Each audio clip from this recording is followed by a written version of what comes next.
What's up, man? We back at it with the Workman Podcast. We got a special episode today with my boy Vernell Watts, man. What's up, brother?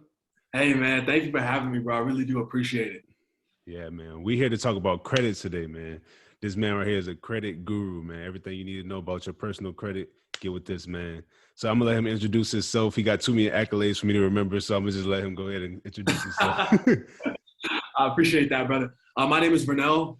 I'm the founder of a credit improvement company called Fortune 800. I've been involved in the credit industry since I was 18. I'm 22 now, so it's been 4 years. And how I got into it is right after high school, I decided to get my real estate license, but then I was approached by somebody with an opportunity to join a credit repair company selling their products and services. I was still doing real estate, but I felt like I could mix them both together as they would go hand in hand.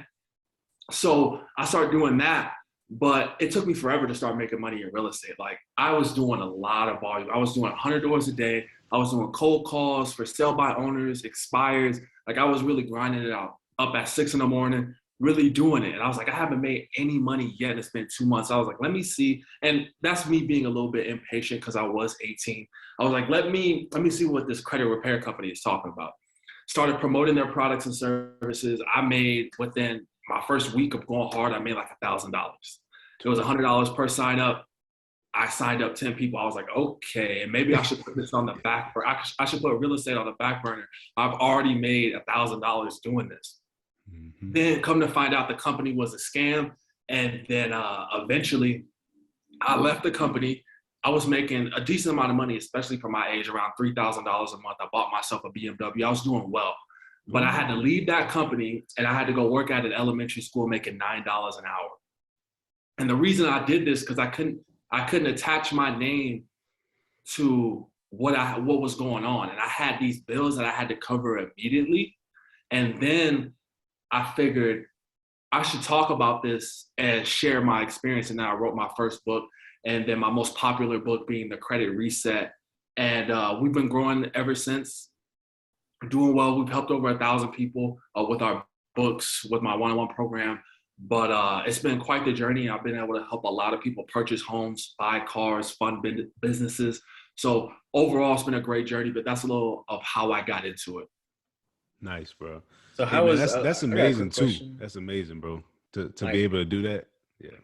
How was that, bro? Like, you went into a business, right? You went to something that you saw you were making some money, right? And then you found out it was a scam. Like, what type of mentality did it take to just be able to bounce back from something like that? And, especially going from what you were making to $9 an hour, like that's a big jump, right? That's a big gap. Like, a lot of people don't see that much money, in a long time for real. So how was that, how was that mentally for you? And what were some of the things that, as far as your thought process and how you kind of got out of that and persevered through that? Yeah, initially I was devastated. Like I wanted to be a part of it. I wanted to continue to do it. And I was like, I have all these signups. I'm getting a residual income from the people who I signed up, and I'm getting my sales. I'm like, I really have to leave this behind. I was like, is there no way? And I'm thinking about it. I was like, I just can't have my name attached to it. This little money is going to be a drop in the bucket compared to what I'm going to do in the future. So in my mind, I was like, okay, minor setback for a major comeback. And obviously I'm making a lot more, and I'm actually taking a lot of, because this company is still going. I'm taking a lot of customers from this company just by the angle of which I'm using. This created a marketing opportunity for me. So now I'm on the same side as most people. A lot of people have been scammed by a credit repair company. Yep. I was working for a scam credit repair company. I can give you the insight of exactly how it works and give you a blueprint if you just want my book to do it on your own, or you can allow me to work on your credit for you, and I can give you the overall and the real on what's going on with the credit repair game. And that was kind of my angle. That's how I was able to build trust so fast, is because people knew they had seen me working for the other company, and then my books came out, and I just started exposing a lot of the things that those companies were doing behind closed doors, and a lot of the disputing strategies and the strategies that they use to improve people's credit.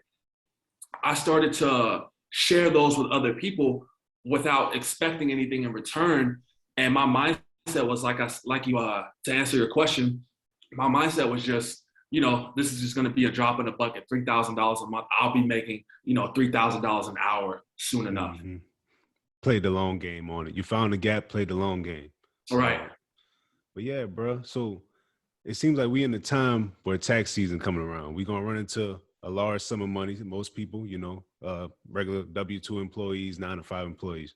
So I want to see, what's your thoughts on like how you should go about paying down debt? Is there like a certain type of debt that you should attack? Because I always hear like good debt, bad debt, and like how to pay it down, which one to go over, credit cards, whether it's student loans, car loans, like how should we go about that process? Yeah, the first thing that I would do, because we have 3 different kind of accounts on our credit report. We have a revolving account, which is an account that you can borrow from again and again, like a home equity line of credit, a credit card, any kind of line of credit. And then you have your installment accounts.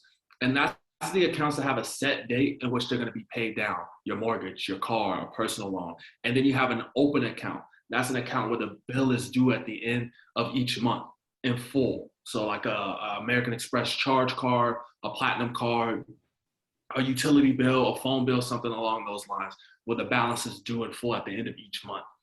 Now, the first thing you're going to want to attack is the revolving lines of credit, just because the interest rates are subject to change. They have the brackets anywhere from 20 to 30% on the credit card agreements. It can change based on your credit score. So they can do a soft credit check and change your interest rate if you're missing payments.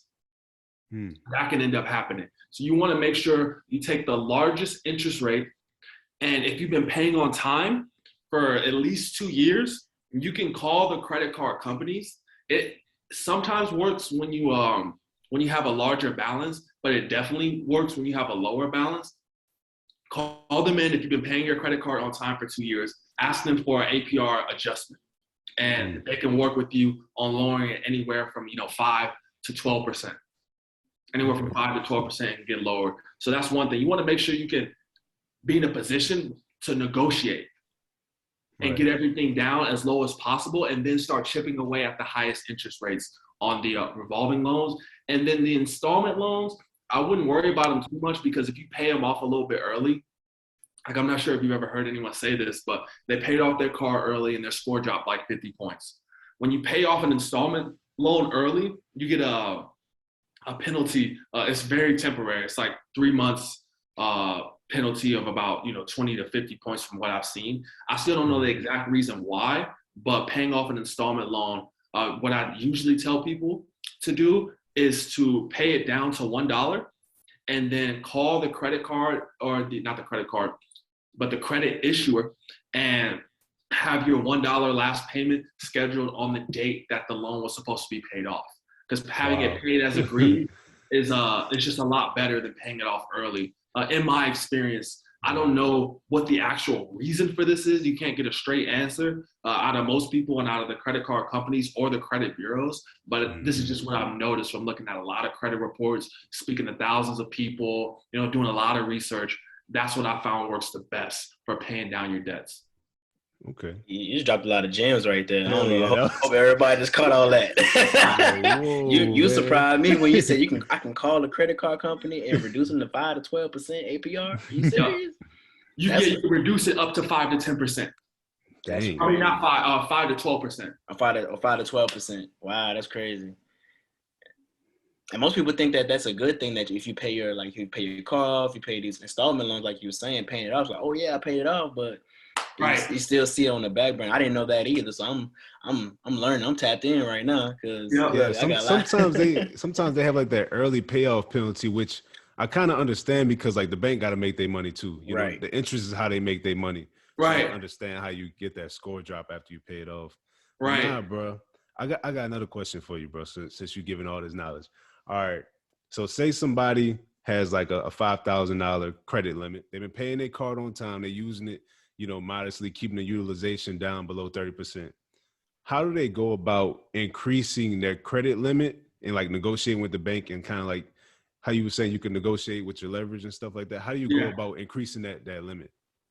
And I'm going to give you a breakdown of how I did it and how I was able to get a hold of $100,000 in a credit card by the time I was 19. Well, no, 70,000 by 19, 100,000 by 20. Let me correct myself. So this one's not even mine, but this one's an authorized user, the American Express Platinum, and how you can start getting and looking like you have more money on paper. And this is what I did. So all the bills that I have, I'm gonna put them all on one credit card. All the bills that I have, whether I can even use a strategy, and I was doing this to pay my rent with my credit card. So I'm accumulating all these points on everything that I was gonna pay already. Let's say I have $3,000 a month in bills. I'm already paying all this stuff already. I'm gonna put it on the credit card. I call the credit card company and I have them move my statement date to before my payment date. And the statement date is the date that the credit card companies report your information on the account to the credit bureaus. If you paid on time, what your credit card usage was, all that stuff. So I call the credit card companies and I have them adjust my statement date to 2 days before my payment date. Now, at first, the card limits are low. So if you have $3,000 a month of bills and you're maxing out the card with $3,000, you don't want to lower your credit score. So what I did was I paid it 2 days before the statement date, because if I had it paid 2 days before the statement date, what the credit card companies would send to the credit bureaus is that the account has been paid down in full. I have $3,000 a month in bills. I take my first credit card or whatever credit card that I have. I pretty much max it out every month for at least 3 months to show that I'm a responsible spender. I'm using the credit card and I'm somebody who deserves higher limit or higher credit limits. With American Express, after 3 months, you can call in and get your credit limits tripled. Cool. Hey, I wish I would have knew this when I first got mine. You dig? I'm out here with a regular Regions card, man. I don't know what you just from doing that. That's crazy. And then you can continue to build a relationship with the company, increasing your limits. Like, I mean, on some of the starter credit cards that I had, $17,000 to $20,000 in limit. Starter credit cards, like the American Express Clear card, some of the smaller ones. Yeah, just because you already established it from the and they know that I spend money.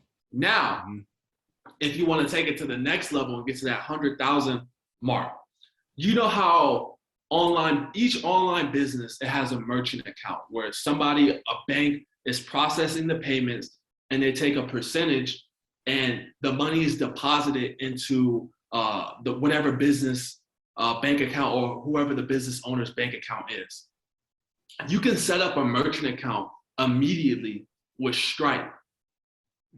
Once you set up a merchant account with Stripe, you can then charge your own credit card through the back end of Stripe. I would charge $5,000 to $10,000 a month on my cards. And since it's my merchant account, the money goes back into my bank account.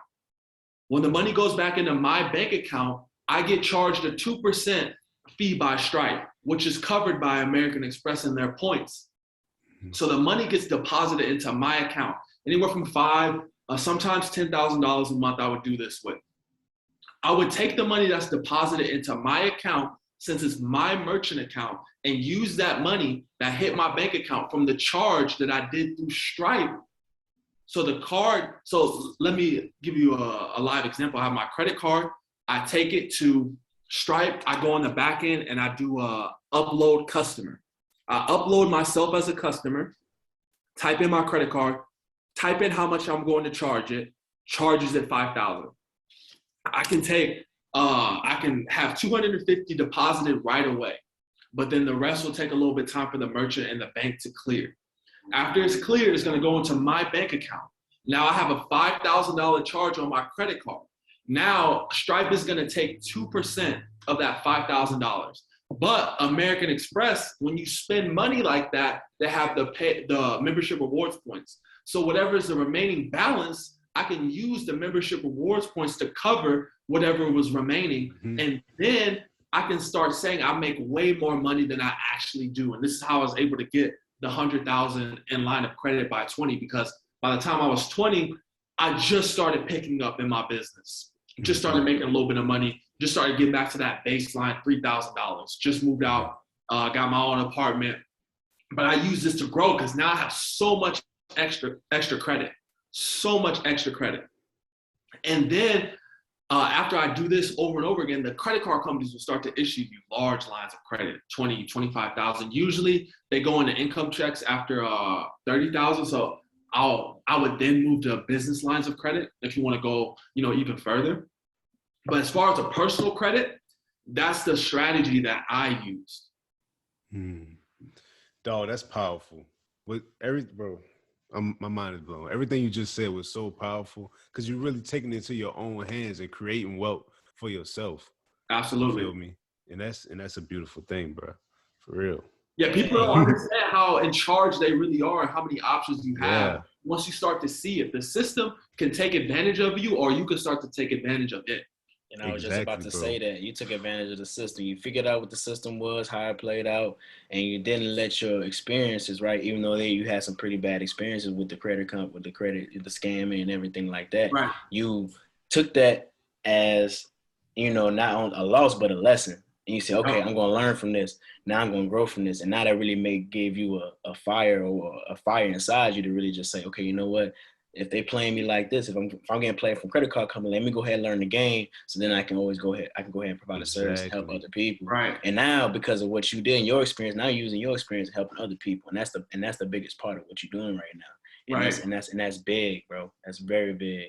And I'm gonna commend you, bro. I'm gonna give you flowers right now, bro. Yeah, bro. Right now, dog. For real. Like this, flowers, for real. Because this man really been hustling, bro. I've been watching you, bro. I've been following you for a while, and I'm like, man, this man is inspiring me. From a distance, you feel me? So I appreciate that, everything you do. But nah, man, I got one more question. So if you had to tell somebody one thing about credit that they didn't know and they had to know and they had to take advantage of, what would that one thing be? One thing about credit. I'm thinking of saying something technical, but the tactics change all the time. Mm-hmm. So that's why I follow Nehemiah Davis. He always says you got to build your mindset before you build your skill set. I've been following him and implementing the things that he's been doing for years. I would say understand this about credit. There's pretty much two sides of the fence. There's a side of people who are benefiting from the system, and there's a side of people who are getting taken advantage of the system. The only thing that's keeping you from being on the side of benefiting and taking advantage of it is information and applied knowledge. Go find out what you need to do to get on the other side and implement the information, because it's always going to change.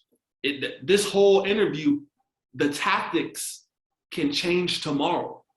But do you think that I'm going to stop looking for new ways to game the system, to take advantage of the system, to be on the side of people who are getting low interest rates on their investment properties, financing businesses on their credit cards, 0% APR, getting these large credit limits, creating their own legacy for their family, taking advantage of their own future? I would say understand that there's two sides of it, and you get to decide which side you want to be on. Okay. I have a question. So I have a question, man. So like where you at right now with the business and everything? What's your vision? Like where do you see this going, like moving forward as you continue to grow and further down the line? Where do you see this thing going? I see this being my family business, no longer my personal business. I've integrated my mom into the business. We got her a book, and I think this is going to be the business that changes my initial family legacy, but I'll go and move on to do other things outside of this. But this is a huge stepping stone to overall changing my family legacy and our history, and breaking the curse of poverty overall. And I feel we can impact a lot of people with the information, as long as we can continue to get on podcasts like this, get in front of enough people. If I can just help, one person a day, it's worth it. And I just see it being at a point where these books, the credit book that I have, the Credit Reset, my most popular book, that being a household book that people have to read, that people do read because they want that baseline information and they want to get from one side of the fence to the other. Right. And listening to everything that you're saying, man, is really powerful, man. Cause I think that's why we all, especially in our Black and Brown communities, like we realize the disadvantage that we're kind of placed at in certain situations, right? Right. And just to be able to say that you took advantage of a disadvantaged situation and turned it into something, turned into some gold, that's powerful. And that you're an example, not pretty much, but you are an example of what people that look like us and in our culture can do for themselves if they, like you said, never stop wanting to learn and get better and continue to seek out that knowledge and apply it and continue to get better. So, just hearing you talk about this, like this is probably one of the podcasts that or the interviews that I'm very most interested in because, coming out of school, we went to college, they didn't teach you all this stuff. Right. And and in my mind, like, she's basically a first generation college grad, right? And so, she has some knowledge of it, but she doesn't have the knowledge not like that we're getting right now in this interview. Right. And so I've done a little bit better in a sense, but I only had whatever knowledge she was able to give me, when and it's hard to kind of maximize those things if you don't have the information. So, and I think that's what we're all aiming for. Even with this podcast, is what we're aiming to do. We're aiming to create generational wealth, and impact people, millions of people, and we appreciate you for coming on and just giving your story and really just, giving us a perspective, on a topic and a concept that most people are really foreign to. Like, we don't even think about credit. We don't, and then when we think about credit, it's like, we think about cash flow, especially in our community. Think about cash flow, we just think about hard cash. But if you know how this society works, especially in America, you got credit, you can do anything. You got good credit. Equity. I need credit and equity. Credit and equity. It's funny that you mentioned that because before I got into the whole business thing, I was a basketball player. I was decent. I played varsity for 4 years. I was a decent basketball player. I got some junior college offers. But one of the things that frustrated me the most is the lack of representation in our community for things outside of basketball, rap, and football players. Huge lack of representation. Like, I'm 6'4", 200 pounds. I'm a larger dude. So when people see me in public, the first thing they ask me, or the first thing that they're thinking is that I'm a basketball player or I'm a football player. And then when people ask me, because people will come up to me or I'm at the gym shooting around or something like that. Oh, am I out here for the March Madness? It's like, no. But what do you do? And I tell them I'm an author and business owner. It's like, it almost short circuits their brain. No way. They don't even know how to respond. That's where the real disadvantage comes from, because we've been put in a box, and a lot of times we perpetuated it in our own community, and it's time to break that cycle. We've let other people put us into a box, and we perpetuated it in our own community. Don't do that. That's what the white people do. Don't do that. Don't eat here. Don't do this. We perpetuated it in our own community, and it's time to get representation. I think we're really starting to see that. But that was one of my main frustrations. Like, I was like, I have no issue. I learned from a lot of, white people, other races. That's not my issue.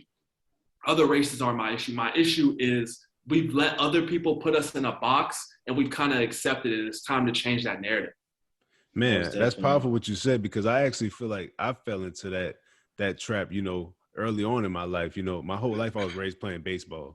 I went to college and played baseball. My biggest dream was to be the best baseball player of all time. It didn't work out that way. Went to college, and I got an engineering degree, started engineering. Then I got in the real world, and I realized it's really dog eat dog out here. Yep. Like, nobody cares about what you did in the past. Nobody cares about where you came from. You got to eat today. You got to eat tomorrow. So what you going to do? It's either you're going to sit here and fold and still prey on these dreams that you have for sports and, live on those accolades, or you're going to create a whole new life. And I feel like that's what I've been able to do. And I've gotten to the real estate space. Now I got 3 rental properties. I'm flipping a house right now. And it's like, I had no idea that this knowledge was out there. I wish I would have started early, but you have a huge advantage because you started so early. You realized it so much earlier than other people. So, like, how can you express that to other people to get them out of that box And like, what's that mindset shift? How do you shift that paradigm for them? That's an interesting question. How can you when you've been fed something for so long, Right.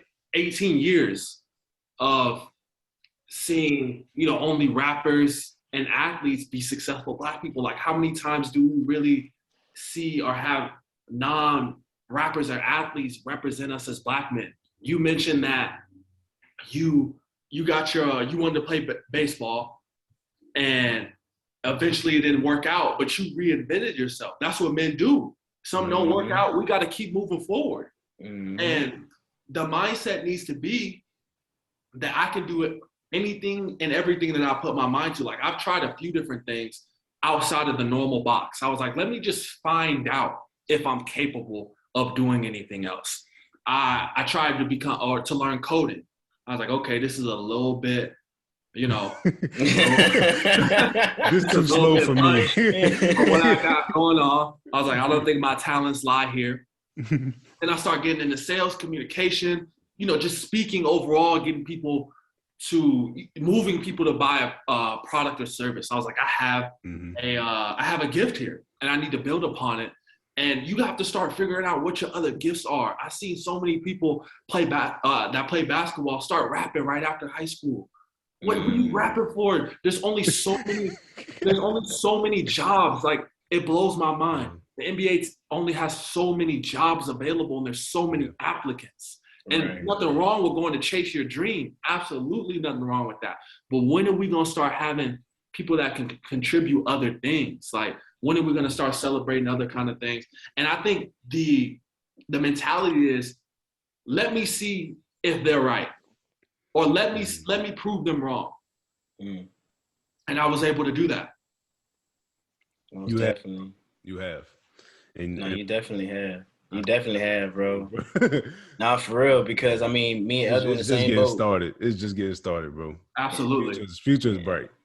And me and Elgin were in the same boat, right? Like, I mean, we went to college together. We were on the same path. We literally came in and played. We were teammates. We would talk every day about it, like, hey, I don't know if I'm gonna stay here. We're gonna go ahead somewhere we can go get drafted. Like, we're talking that type of talk. Like, that's what our focus is. And then somewhere along the line during the 4 years, something just kind of clicked. Like, we were like, bro, we reality hit. I'll just say that reality hit. And we looked at the numbers. We knew the numbers. We're like, bro, even when you go to play professionally, right? That's still a whole nother level in itself. You still got to climb the ranks even when you go to play professionally. So it's a dog, like you said, it's a dog eat dog. But once we figured that out, like, thank God we went and got our degrees and was able to get jobs out of school, because I don't know where I'd be. I'd probably be at the crib kicking it, trying to figure out what I'm doing. Right? So luckily, because we had that plan B, and some people say, if plan A won't work if you have a plan B, but life is tricky. Life throw you curveballs all the time. Right. Maybe the plan A was the plan B, and you just didn't realize it yet. Hey, bro, hey, bro, that was crazy that you just said that, because I was just thinking, I was like, dang, like, what if maybe you didn't realize plan B was really plan A? Yeah, this was your plan A. You just didn't realize until later. Right. Damn. And we all had different skills and attributes, so it's like, just because you felt like you were supposed to be the best athlete, doesn't mean you don't have other skills. Like, it took, like, literally once we had our last game, and I was like, well, I ain't get drafted. I ain't get picked up. I was literally depressed for months. Bro. Literally. Yep, I know that feeling, bro. I was depressed. Last playoff game when I was a senior. Identity crisis. Yeah, no, legit. Identity crisis. Legit.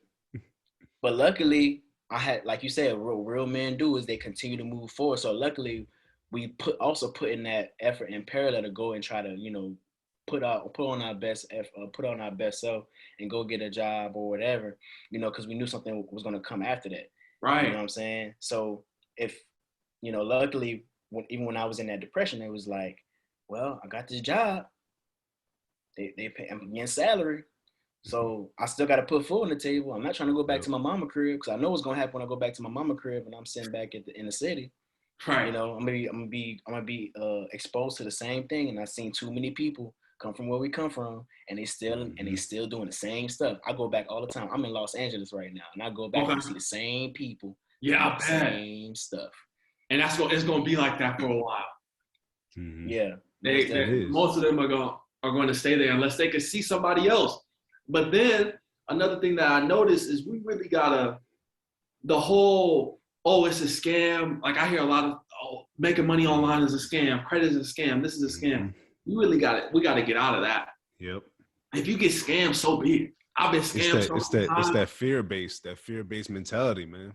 I keep moving forward. I've been scammed on courses, programs, mentorship, the credit repair company, employees that I've had. Like I've been scammed.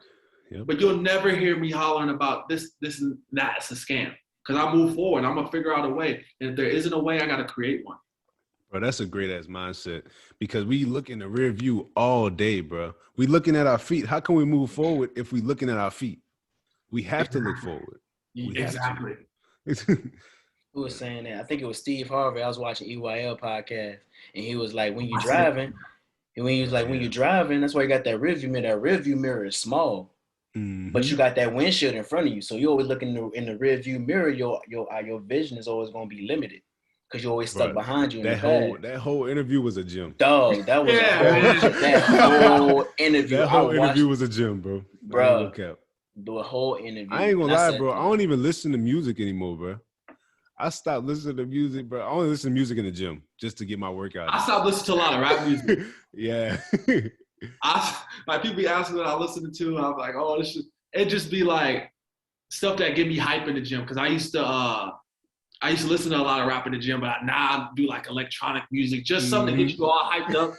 Cause I get so tired of hearing about somebody killing somebody else, this beef and that beef. Whose side you on? What rapper side you on? Like I seen this TikTok who was like, who would win in the shootout? NBA YoungBoy versus Lil Durk. Like this is not anime, bro. We're not outscaling rappers. That man said, "Who you got, man? Lil Durk or NBA?" I don't know. How do I calculate that? Right. And they start talking about all the bodies one another have. Like this is crazy. Right. Like, shit, bro. I don't know how many people he killed, bro. I ain't worried about that. Man. I'm just stay in my little world. Bro, I appreciate you, man. I got a few selfish questions I gotta get in rapid fire. Okay, I got you. I didn't ask you 3 of them yet. So, all right. So if I'm trying to buy a house, what is some things that I need to make sure is straight on my credit before I go to a bank asking for a loan? You know, all that stuff. You know, you want to make sure that your inquiries are relatively low. You don't want to look desperate for credit at the time you're buying a house. You want to have 3 to 5 trade lines on your credit report, anywhere from $5,000 to $10,000 a piece. That'll show enough stability to the lender that you're able to service the loan. And then you want to make sure that, what was that last thing? You want to check everything as far as your credit before you go into a loan officer's office or speak to a real estate agent. My rule of thumb is that the loan officer and the real estate agent should only confirm what you already know about your finances. There shouldn't be any surprises. Oh my gosh, this is on my credit. Oh my gosh, this is on my credit. You need to have a firm grasp of how much money you make. No guessing as soon as we get into the office. You need to know exactly how much money you make. You need to know what your credit score is and what negative items are on your credit report so you can work towards it. And before you go and sit down, you know exactly where you stand. So that would be the most important thing, keeping those open accounts, making sure you know what's on your credit report, and then keeping the inquiries low. Perfect. All right, 2 more. What is the best credit union and the best credit card to have? The best credit union, my favorite one is Navy Federal, just because of the high limits that they issue. But the best credit union is whichever one is in your local area. They want to work with locals. They'll give you higher limits than a larger credit card company off the bat because it's local. So Navy Federal is a great one, but always have a relationship with your local one. Perfect. Last one. What Give me one marketing trick, bro. I need it. One marketing trick? Yeah. Well, I'm gonna tell you something. I ran up a bag from American Express. I ran up a bag. So this is what I did. I applied for the American Express Gold Card. It was a introductory bonus. If you spend $3,000 within the first, 2 months or something, you would get 150,000 membership awards points. This was during the pandemic, so they was desperate. He said they were desperate. So this is what I did. It had to be. This is how I ran the play. I wrote a new ebook called The Credit Cash Machine. I did a $1,000 giveaway for one lucky person who bought the book. I saved up, the MR points, 150,000 translates to roughly $1,200 in cash. Mm-hmm. So I ran up and got all those points, and I marketed the book, and I used the giveaway as if somebody was purchasing a lottery ticket. Mm. I used all the credit card rewards points when the person won the giveaway. I did this for a month long. I made $10,000 off the ebook in a month using the strategy of giving away the $1,000. I didn't give away the $1,000. American Express did. I went in Cash App. I sent the $1,000 to the person, went into the back end of American Express, used the membership pay with points system, and then covered the charge. This boy a fool. This boy a fool. This boy a guru. That's what I did. You have a beautiful mind. That's all I'm gonna say. That's all I gotta say. Appreciate that, bro. But yeah, that's how I ran the play with American Express, and I did that. I've been doing that once a year with a new card. The first time I did it was with my book, The Credit Reset. I didn't make 10 bands. I made like 6. It was my first time running it, but it was decent enough. And then I tweaked some things, and once I didn't have to deliver a physical book anymore, I made more money, obviously. Yep. Because I can take the money that I was using for printing and put it right into marketing. Because now I just have an ebook. All I gotta figure out how to do is to get people to buy it, build up the perceived value of it. Mm-hmm. Because it's all about perceived value. The ebook that I sold is only 30 pages long, but I got some people shooting me messages, hey, I just made $500 using the strategy in there. Yeah. It's all about the perceived value. It's about the information, how much the information can impact somebody. It's not about just rolling it up with a bunch of nonsense. Here's what you can do today to make money. You did. Right. You did. Like right now, with no knowledge, right now, this is what you can do. I'll give you the layout right now. This is right. If you want to talk, call me, but you're going to get this information right here. Right. It's about time for me to run the play again. I'm going to see what I can do on another one. It's been a year since I did my last one. I'm about to do 7 steps to 7 streams of income, and that'll be the next $1,000 giveaway. But that's what I do at least twice a year. Perfect, bro. That's amazing, because I'm actually working on an ebook right now, how to turn your 9-to-5 into an ATM.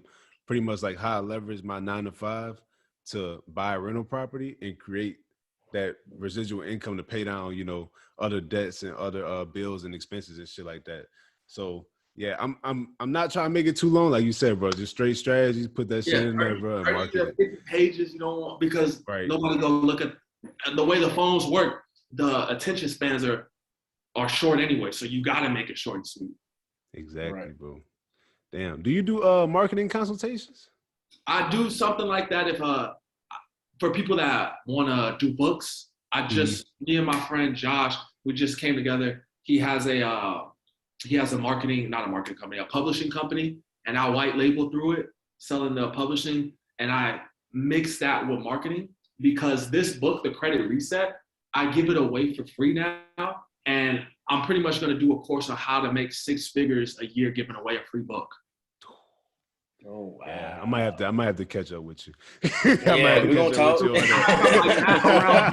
It's mostly around books, though, because I think books and reoccurring revenue services are the way to hit $10,000 a month the fastest. Right. As a new entrepreneur, you need to have a book to build up. It's almost like a business card. Yeah. I'd rather hand somebody a book or even an ebook before I give them a business card, because it'll demonstrate that you already know what you're talking about. And then most of the time people won't actually use the information in the book. They'll want somebody to do it for them. Like last month, I gave away 50 of the credit reset. All they have to do is pay for the shipping. Now, it cost me about $2 a piece to print the books. And then altogether, it's about $7 to ship out the book. That's exactly what I charge for it. So I charge $7, send it out to 50 people. Now, up front, it seems like I'm losing money. But out of the 50 people, 10 people signed up for my services. And I could check in the back end on who bought the book before they bought the services. And it's a $150 setup fee for my services and $107 a month for the service. And I got other affiliate offers that I mix in with it to maximize the customer revenue, the average customer value. Hey, So, man, I'm gonna have to I can get that set up for you, bro. Yeah, I'm gonna have to turn my my computer off after all this heat. It been overheating my shit. But nah, man, I'm definitely gonna catch up with you on that because I definitely want to improve my marketing strategies, you know, content creation, all that stuff. So I'm gonna tap in with you, bro. Yep. But nah, sure, bro. Thank you again, bro. I don't want to disrespect your time, bro. And I appreciate all the gems, all the knowledge, bro. And keep doing what you're doing because you impacting a lot of people, a lot of lives, and it's only a matter of time before you feel me, to the moon, bro, to the moon. Elon Musk. Most definitely, bro. Tell us where you will people can find you at. You know where we can find you at, where they can get the book, everything like that. Just throw that out there real quick. Yeah, for sure. The easiest way to find me on Instagram at Vernell Watts _ And for the book, just go to thecreditreset.com if you want to get it for free. If you want to pay $20 for it, go to amazon.com and type in the credit reset. It'll be right there to be shipped to you. And fortune800.com if you want to book a free consultation with me and my team to have a look at your credit, see what we can do to help you improve. But other than that, I really do appreciate you guys being here or having me. And I look forward to doing, you know, something like this in the future. Yes, sir, man. It was a real fun interview. I learned a lot, and we had a couple of laughs, man. Had a good time, but I appreciate you. Yeah, for sure. Appreciate y'all. All right. Yes, sir. Yes, sir.